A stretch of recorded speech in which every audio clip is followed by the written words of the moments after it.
Hello everyone, ఇలాంటి videos మీకు ముందుగా కావాలి అనుకుంటే మా ఛానల్ని సబ్స్క్రైబ్ చేసుకొని పక్కనే ఉన్న బెల్ ఐకాన్ని క్లిక్ చేయండి. అప్కమింగ్ రివ్యూలోకి వెళ్ళిపోదాం. చామంతి ప్రాణాలు పోయేలా చేయాలి అని త్రిపాఠి అండ్ గుణ ఇద్దరు కలిసి చామంతి ఆక్సిజన్ మాస్క్ని పీకేస్తారు. కానీ అప్పుడే హాస్పిటల్కి వచ్చిన రోజా మాస్క్ని మళ్ళీ పెట్టి, ఏంటి ఒక మనిషిని చంపేయాలనుకుంటున్నారా అని గట్టిగా ఎదురు తిరుగుతుంది త్రిపాఠి అండ్ గుణకి. తను ఎలాగో మీ శత్రువే కదా అని గుణ అడిగితే మనసులో, ఎంతైనా ఇది నా చెల్లెలు కదా, అందుకే నాకు బాగా ప్రేమ వచ్చేస్తుంది, అమ్మో నేను బయట పడకూడదు అని రోజా ఎంతైనా చిన్నప్పటిని కలిసి పెరిగారు కాబట్టి, సొంత అక్క చెల్లెలే కాబట్టి తనపై అలా చామంతి ప్రాణాలు పోకుండా అలా కాపాడుతుంది. చూడు, తన ప్రాణాలు తీస్తే నువ్వు గెలుస్తావా? నిజం ఎప్పటికైనా బయటపడుతుంది, కానీ తన ప్రాణాలు తీయకూడదు. నువ్వు చామంతిని పెళ్లి చేసుకోవాలి గుణ. నేను చెప్పినట్టు మా మావయ్య అత్తయ్య దగ్గర కొంచెం డ్రామా చేయి, అప్పుడు నీతో చామంతికి దగ్గరుండి తాళి కట్టిస్తారు, అది నాది గ్యారంటీ అని చామంతిని చంపకుండా పెళ్లి చేసుకోమని, అప్పుడు జీవితంలో ఎప్పటికీ చామంతి నీ నిజస్వరూపం బయట పెట్టదు అని ఒక ఐడియా ఇస్తుంది రోజా. సో వెంటనే ఆ ప్లాన్ని ఇంప్లిమెంట్ చేస్తాడు గుణ. హర్షవర్ధన్ ఇంటికి వెళ్ళి బాగా ఏడుస్తూ చామంతికి యాక్సిడెంట్ అయిందని, డాక్టర్స్ ఎవరు బ్రతకరు అని చెప్పేసరికి హర్షవర్ధన్ ఒక్కసారిగా షాక్ అయిపోతారు. అయ్యో, మరి ఇప్పుడు చామంతిని ఎలా అని చెప్పి ఆలోచిస్తూ ఉంటే, తన ఆఖరి కోరిక ఒకటే సార్, హాస్పిటల్లో అడ్మిట్ చేస్తున్నప్పుడు నాకు చెప్పింది, తను సుమంగలిగా చనిపోవాలనుకుంటుందంట, నాతో తాళి కట్టించుకోవాలనుకుంటుందంట అని అబద్ధం చెప్తాడు. ఇంకా వెంటనే అలా అయితే అందరం కలిసి వెళ్ళి తన్ని బ్రతికించుకుందాం, సర్జరీకి ఎంత ఖర్చైనా పర్లేదు నేను పెడతాను, అయినా బ్రతకదు అంటే ఇంకా తప్పకుండా గుణాకి పెళ్లి చేయాలి చామంతితో అని హర్షవర్ధన్ ఫ్యామిలీ అంతా ఫిక్స్ అవుతుంది. చంద్రిక కూడా హర్షవర్ధన్ వాళ్ళతోనే కలిసి హాస్పిటల్కి బయలుదేరుతుంది.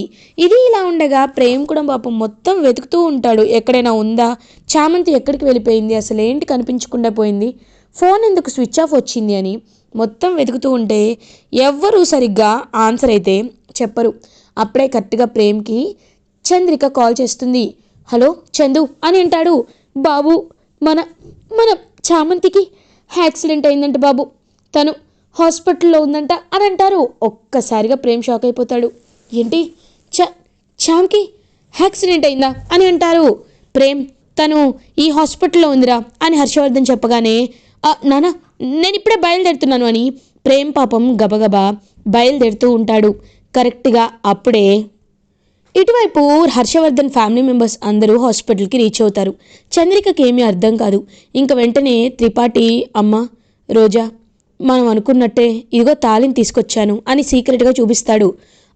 మీరు కూడా పర్ఫార్మెన్స్ ఇవ్వాలి సార్ అని అంటుంది. అయ్యో చామంతి, కోడల్లా నా ఇంట్లో మహాలక్ష్మిలా గజ్జలతో తిరుగుతుందనుకున్నాను, కానీ ఇలా అల్పాయుషుతో అని ఏడుస్తూ ఉంటాడు త్రిపాఠి గారు, కంట్రోల్ యువర్ సెల్ఫ్, దేవుడు ఎక్కడి వరకు రాసి పెడితే అక్కడి వరకే కదా ఎవరైనా ఉండేది, అది చిన్న చీమైనా పెద్ద ఏనుగైనా మనలాంటి మనుషులైనా రాసి పెట్టినంత వరకే కదా, సర్లే ఇప్పుడేం చేస్తాం, గుణ వెళ్ళి తాళి కట్టేసే అని అంటుంది రమాదేవి. ఒక్కసారిగా చంద్రిక షాక్ అయిపోతుంది. ఏంటమ్మగారు తాళంటున్నారేంటి అని అంటుంది. అవునండి, ఆఖరి కోరికగా నేను చామంతి మెల్లో తాళి కట్టాలి అని అంటాడు గుణ.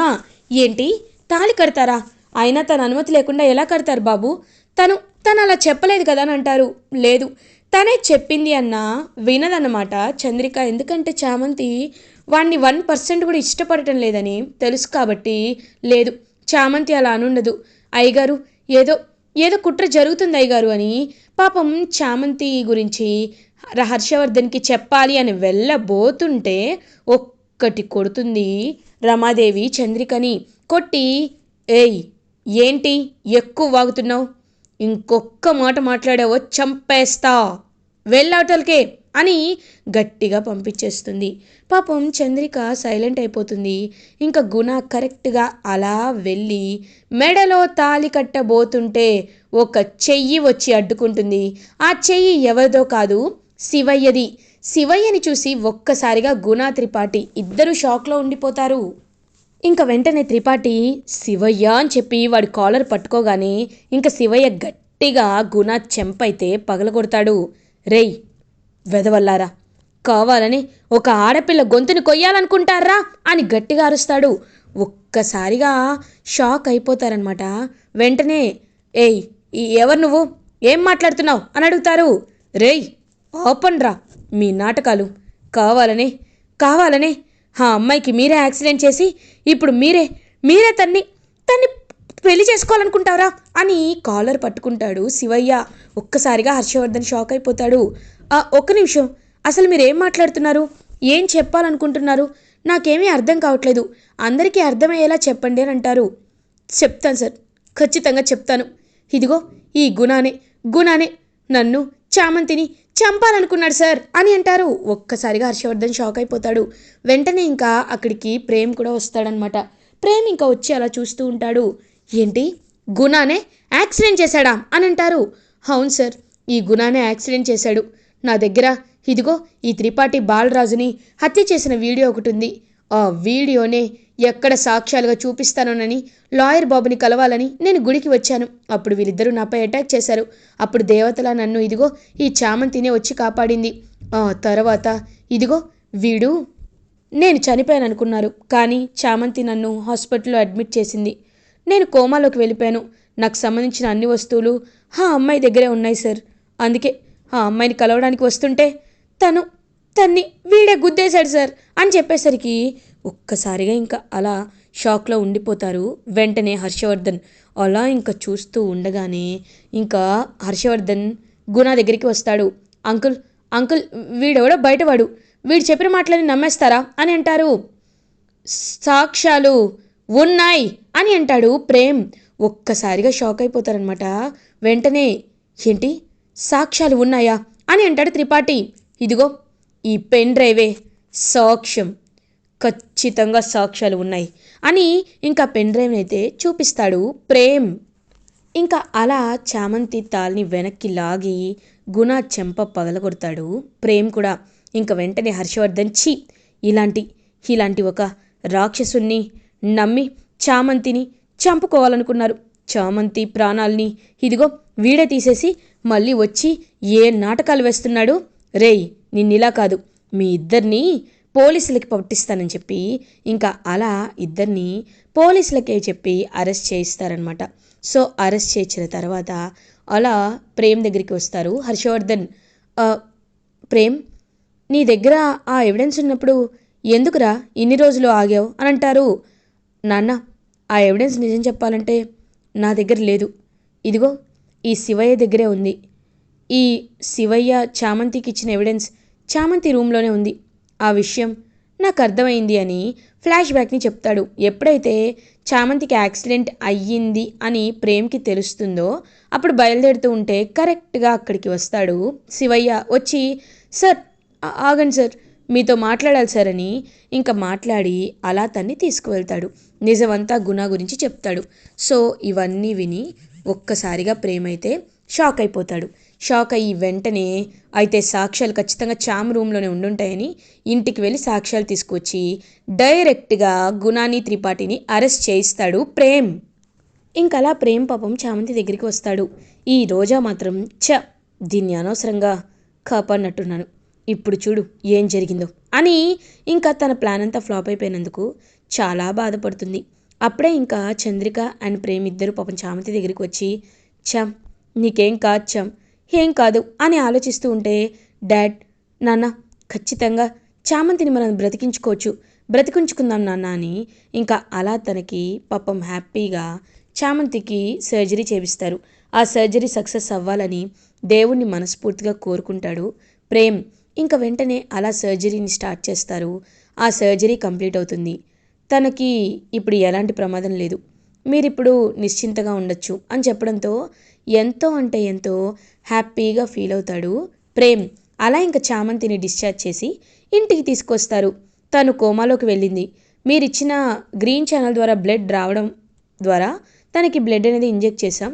బట్ తన బ్రెయిన్లో ఉన్న బ్లడ్ కొంచెం కొంచెం క్లాట్ అవ్వాలి అంటే మేము కొన్ని ఇంజెక్షన్స్ ఇస్తాం. ఆ ఇంజెక్షన్స్ ఇచ్చిన 1 డేకి తనకి స్పృహ వస్తుంది. మీరు కాస్త జాగ్రత్తగా తన్ని చూసుకోవాలి అని చెప్తారు. సో వెంటనే ఎంతో హ్యాపీగా పాపం ప్రేమ్ తను ప్రాణాలతో ఉంది, అది చాలు మాకని ఇంకా హ్యాపీగా తన దగ్గరికి వెళ్తాడు. వెళ్ళి ఇంకా చామంతిని కంటికి రెప్పలా చూసుకోవాలి అని డిసైడ్ అయిపోతాడనమాట. అలా ప్రేమ్ ఇంకా రోజంతా సేవలు చేస్తూ పాపం చామంతి వైపే చూస్తూ చామంతిని ఎంతో అంటే ఎంతో ప్రేమగా చూసుకుంటాడు ప్రేమ్. ఇంక చంద్రిక అప్పుడే వచ్చి, బాబు నువ్వు ఇంకా చామంతిని మర్చిపోలేదు కదా అని అంటారు. ఎక్కడ ఎక్కడ చందు, నేనెక్కడ మర్చిపోయాను, అయినా చామంతి నాకు ఎప్పటికీ గుర్తే ఉంటుంది కదా అని పాపం అలా చామంతి వైపే చూస్తూ ఉంటాడు ప్రేమ్. ఇది ఇలా ఉండగా నెక్స్ట్ డే మార్నింగ్ అవుతుంది. ఇంకా అలా చామంతి కళ్ళు తెరిచి చూస్తుంది. చామంతి అలా చూడగానే ప్రేమ్ అండ్ ఇటువైపేమో చంద్రిక ఇద్దరూ చాలా హ్యాపీగా ఫీల్ అవుతారు. అప్పుడే అక్కడికి హర్షవర్ధన్ కూడా వస్తారు. అమ్మా నువ్వు నువ్వు కళ్ళు తెచ్చావా, చాలా చాలా అంటే చాలా హ్యాపీగా ఉంది, ఇప్పుడు నీకు ఎలా ఉంది అని అడుగుతారు. అయ్యగారు నాకేమైంది అని అడుగుతుంది. చామ్ నిన్న గుణగాడు యాక్సిడెంట్ చేయాలనుకున్నాడు, కానీ నువ్వు ప్రశాంతంగా బయటపడ్డావు, ఇప్పుడు ఇప్పుడు నాకు చాలా హ్యాపీగా ఉంది చామ్ అని పాపం హ్యాపీగా ఫీల్ అవుతాడు ప్రేమ్. ఇది ఇలా ఉండగా చామంతి ఇంకా కోలుకోవడంతో ప్రేమ్ హ్యాపీగా తన ఆఫీస్కి అయితే బయలుదేరుతాడు. సో ఇనాగరేషన్కి సంబంధించిన పువ్వులు అవన్నీ ఇంకా చూసుకుంటూ ఉంటారు. అంతా డెకరేషన్ చేస్తాడనమాట ప్రేమ్. అప్పుడే పల్లవి గౌడ వచ్చి, ఏంటి ప్రేమ్ నువ్వు హ్యాపీగా ఉన్నావు కదా అని అంటారు. అవును, చామ్కి ఏమైందో చెప్పాను కదా పల్లవి, చామంతి కోలుకుంది అని తెలియగానే నాకు ప్రశాంతంగా అనిపించింది, లేకపోతే ఏమైపోయేవాణ్ణో అని అంటారు. నువ్వు చామంతిని ప్రేమిస్తున్నావు కదా అని అంటుంది. ఒక్కసారిగా ఇంక ప్రేమ్ అలాంటిదేమీ లేదు అని అంటారు. ఎందుకు అబద్ధం చెప్తున్నావు, నువ్వు ఎలాంటి వాడివో ఎలా ఉంటావో నువ్వు చెప్పక్కర్లేదు, నాకు తెలుసు, అలాంటిది ఎందుకు ఇంకా దాచిపెడుతున్నావు, నీ మనసులో ప్రేమని చెప్పేయచ్చు కదా అని అంటారు. లేదు నేను చెప్పలేను, ఎందుకంటే అని ఇంకా జరిగిందంతా చెప్తారు. ఇప్పుడు ఆ గుణ అరెస్ట్ అయ్యాడు కదా, అలాంటప్పుడు ఇంకా ఏంటి ప్రాబ్లం నీకు, గుణ అరెస్ట్ అయిపోయిన తర్వాత కూడా నువ్వు ఇలాగే ఆలోచిస్తే కరెక్ట్ కాదు. ముందు నువ్వు ప్రేమించింది చామంతినేనని మీ నాన్నకి వెళ్ళి చెప్పు, అంకుల్ నిన్ను ఖచ్చితంగా అర్థం చేసుకుంటారు, అర్థం చేసుకొని నీకు చామంతికి పెళ్లి జరిపిస్తారు, సరేనా అని అంటారు. కానీ నాకు నిషాతో ఎంగేజ్మెంట్ అయింది కదా అని అడిగేసరికి, ఇప్పట్లో నీకు తను నచ్చలేదు కదా, నచ్చనప్పుడు ఎందుకు ఇంకా ఇంకా బాధపడ్డం, నచ్చలేదు కాబట్టి ఈ విషయం చెప్తే అంకులే అంతా చూసుకుంటారు అని ఇంక చెప్పేసరికి అలా పాపం ప్రేమ్ హర్షవర్ధన్కి నిజం చెప్పడానికి ధైర్యంగా ముందుకి బయలుదేరుతాడు. అప్పుడే కరెక్ట్గా హర్షవర్ధన్, ప్రేమ్ ఏమైందిరా అని అంటారు.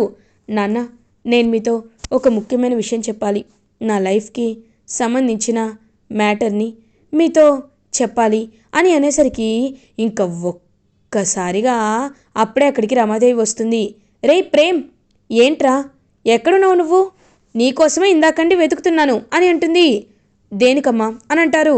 నువ్వెలాగో ఇప్పుడు బిజినెస్లో డెవలప్ అయిపోయావు కదా, అందుకే నీకు త్వరలోనే నిషాతో పెళ్లి చేసేయాలనుకుంటున్నాను, ఎందుకంటే నువ్వు ఎదిగావు, ప్రేమ్ తను కూడా ఇప్పుడు నిషా కూడా పెళ్లి చేసుకోవాలనుకుంటుంది కాబట్టి ఎలాంటి ప్రాబ్లం లేదు, కాబట్టి మీ ఇద్దరికి పెళ్లి జరిపించాలనుకుంటున్నాం, ఏమంటావు చెప్పు హర్ష అని అంటారు. ఇప్పుడే కదా వాడు పైకి వస్తున్నాడు, అప్పుడే పెళ్ళేంటి అంటారు. లేదు లేదు ఇలా ఉండడమే కరెక్ట్ అని చెప్పేసరికి అలాగే ఏరా నీకు పెళ్ళి ఓకే కదా అని అడుగుతారు. ఇంక పాపం ఏం మాట్లాడాలో అర్థం కాదు ప్రేమ్కి. అయినా పెళ్ళి ఇష్టం లేకపోతే ఎంగేజ్మెంట్ చేసుకుంటాడా ఏంటి, ఎంగేజ్మెంటు అయింది, ఇప్పుడు త్వరలో పెళ్ళి అవుతుందని కూడా అన్నాడు, ఏ ఒక్కసారైనా నీకు పెళ్ళంటే ఇష్టం లేదు అని చెప్పేవాడు కదా, అది చెప్పలేదు అంటేనే పెళ్ళంటే ఇష్టం ఉందనే కదా అని అంటారు.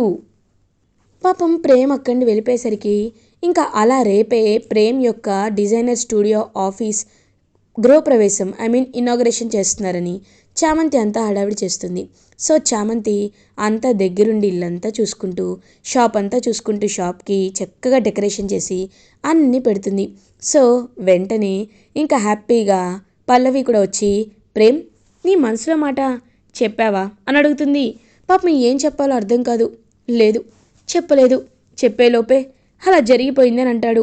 ఓ అవునా, ఏం కంగారు పడద్దులే, ఇంకా చాలా టైం ఉంది కదా, ఏం పర్లేదు కూల్, ఎప్పుడైనా మనం కూల్గానే ఉండాలి, అప్పుడే మనం ప్రశాంతంగా ఉండొచ్చు అని ఇంకా అలా చెప్పేసరికి పాపం చాలా బాధపడుతూ ఉంటాడు ప్రేమ్. కనీసం చామంతికైనా నీ మనసులో మాట చెప్తే బాగుంటుంది అని అలా ఆలోచిస్తూ ఉంటే అప్పుడే కరెక్ట్గా ఇంకా రమాదేవి, చంద్రిక, హర్షవర్ధన్ అందరూ ఇనాగ్రేషన్కి వస్తారు. రమాదేవి మాత్రం ఫేస్ అంతా కోపంగా పెట్టుకుంటుంది. అమ్మ, నీ ఆశీర్వాదం నాకు కావాలనే నేను ఈ ఫంక్షన్కి నిన్ను ఇన్వైట్ చేశాను, మనస్ఫూర్తిగా ఉండమ్మా అని అంటాడు ప్రేమ్. ఏరా, ఏంటి ఏంటి మనస్ఫూర్తిగా ఉండేది? అయినా నేను నాలా ఉంటాను, నువ్వు చెప్పావని మారిపోను కదా అని అంటుంది. ఇంకా పాపం చాలా అంటే చాలా బాధపడతాడు ప్రేమ్. ఇంకా పాపం చంద్రికను ముందుకు పిలుస్తాడు ప్రేమ్. అలా చంద్రిక ముందుకు వస్తుంది. చందు, నువ్వే కట్ చేయి చందు అని అంటారు. నేనా? వద్దు బాబు అని అంటారు. ఏంటి చందు, ఏం ఆలోచిస్తున్నావు? కట్ చేయి చందు అని ఇంకా అలా రిబ్బన్ కట్ చేపిస్తాడు. పాపం ఎంతో హ్యాపీగా ఫీల్ అవుతుందన్నమాట. హ్యాపీగా. కానీ రమాదేవి మాత్రం చాలా అంటే చాలా జలస్గా ఫీల్ అవుతుంది. ఇంకప్పుడే చంద్రిక అలా చూస్తూ, ప్రేమ్ బాబు, నువ్వు హ్యాపీగా ఉన్నావా? కానీ నీ మనసులో మాత్రం ఇంకా చామంతిపై నీకు ఇష్టం పోలేదు కదా అని అంటారు. చందు, ఇప్పుడు అవన్నీ ఎందుకు చందు? అవన్నీ నువ్వు మాట్లాడకుండా ఉండడమే మంచిది అని వెళ్ళిపోతుంటే హర్షవర్ధన్ వింటారు. చంద్రిక, వాడేం మాట్లాడుతున్నాడు, ఎవరి గురించి బాధపడుతున్నాడు అని అడుగుతారు. ఎవరూ లేరండి, లేదు అని అంటుంది చంద్రిక. నువ్వెందుకు దాచిపెడుతున్నావు? వాడు ప్రేమించిన అమ్మాయిని మర్చిపోలేకపోతున్నాడా? లేకపోతే ఏం జరుగుతుంది చెప్పు చంద్రిక అని అడుగుతారు. ఇంకా వెంటనే అలా పాపం ఆలోచనలో పడుతుంది చంద్రిక. చెప్పమని అడిగేసరికి సరే చెప్తాను, తను చామంతినే ప్రేమించాడండి అని చెప్పడంతో ఒక్కసారిగా షాక్ అయిపోతారు. వెంటనే హర్షవర్ధన్, ఏంటి, చామంతిని ప్రేమించాడా అని అంటారు. అవును, చామంతిని పెళ్లి చేసుకోవాలనుకుంటున్నాడు. కానీ నిన్న ఈ విషయాన్ని మీకు చెప్దామనే లోపు తను వచ్చి అలా చేశారు, అందుకే చెప్పలేకపోయాడు అని చెప్పడంతో పాపం అలా వెంటనే లేదు, ఎలా అయినా చామంతికి ప్రేమ్కి పెళ్ళి జరిపించడమే మంచిది అని గట్టిగా ఫిక్స్ అవుతాడనమాట హర్షవర్ధన్. ఇలా ఎపిసోడ్ ఎండ్ అవుతుంది. ఫర్దర్ ఎపిసోడ్ రివ్యూస్ ముందుగా మీకు కావాలి అనుకుంటే మా ఛానల్ని సబ్స్క్రైబ్ చేసుకోండి. Thanks for watching.